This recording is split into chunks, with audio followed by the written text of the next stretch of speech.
Cohesion is a priority. Richard Watson, well, the Shadow School Secretary, Michael Gove, is with me now. We'll get on to the main point of this discussion in a moment, but do you accept that you messed up this week? David Cameron got it wrong on a number of factual areas when he raised this. I personally got it wrong. I made a mistake, and that informed the questioning that David Cameron put to the Prime Minister. It's my responsibility, no one else's, for that particular single factual error.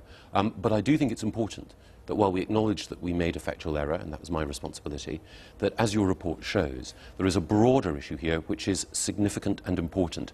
And that broader issue is that we have two schools that have very close links with a political party with extremist views, and our concern was that public money, and no one denies that public money went to that charity and went to these schools, public money has gone to an organisation with extremist views that run counter to our democratic values.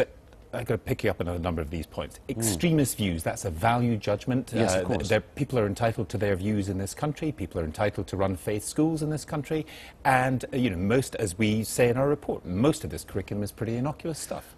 Yes, it's absolutely fair to say that people are entitled to their views, and it's absolutely right that we should have a plurality of faith schools.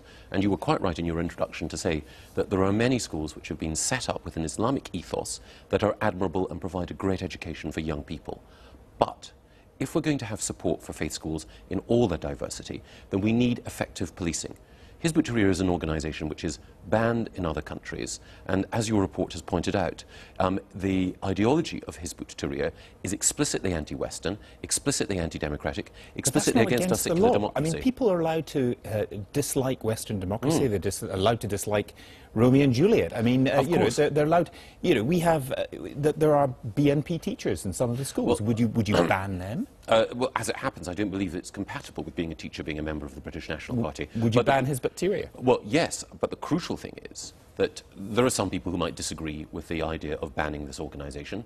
That is fair enough, but I think it's important that we're clear that this is an organisation that's been banned in other countries because of its anti-democratic principles. But whether or not it should be banned, it is certainly the case that it should not be in receipt of taxpayers' money. And also it's the case that an organisation like Ofsted, when it's charged with looking at these schools, shouldn't give them a clean bill of health when, as your reporter pointed out, there are aspects to these schools' philosophy, organisation and ideology which were not made apparent in the reports that were published at the time. You want, am I right in thinking, you want more faith schools? You think generally they are a good idea?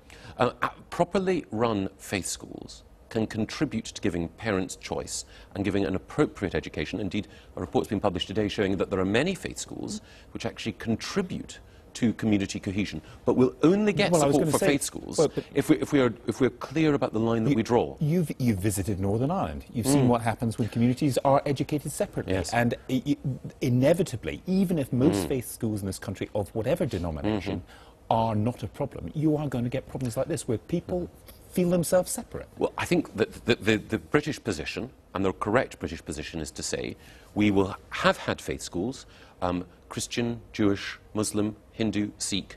We will have faith schools in the future. That's part of being British, part of respecting diversity.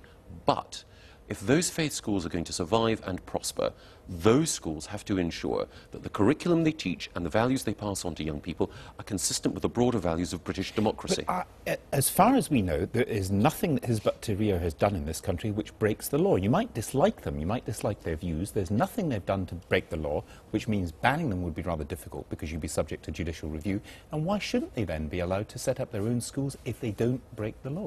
Crucially, we think it's quite wrong for them to be in receipt of public money. We think, and there are people who've been in the government who think this as well, that the government should police those organisations to whom it allocates public resources, so that those organisations which have an extremist background or whose ideology is anti-democratic shouldn't be in receipt of money any more than we should publicly fund the British National Party or publicly fund the British National Party if it were to set up the schools. Now, it's obviously the case that there is a democratic argument to be held about how we deal with organisations which have extremist views, which laws we should use in order to police what they do. But one thing seems to me to be clear, and I think it's reflected by the Muslim voices that we heard in the package this evening, and that is that we should not have taxpayers' money subsidising these organisations. Michael Gove, thank you very much. Now, there were more shudders in world financial markets today.